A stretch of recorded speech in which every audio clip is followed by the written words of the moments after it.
Hello, this is Marketa from Truss Aluminium Factory. We're a Czech company exhibiting at ISE 2026, and I would like to show you our new product. Here you can see our new Tower 3 system. It is an upgraded tower system from the last year. This time we decided that we want to go to higher points, so the Tower 3 is up to 20 meters and it has the loading capacity of 8 tons. You can see that this time the sleeve block is made from steel, so it is not the aluminum one from the last year.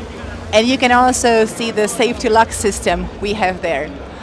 What is special about this Tower 3 system is that you can also use what we call a PA truss, which is this part where you can hang the loads that are up to 3,000 kilograms.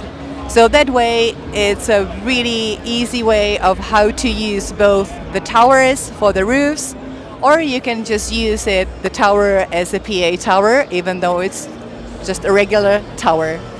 So if you want to see it live, please come to our stand 6K500. And for more information, please go to our website www.tef.cz.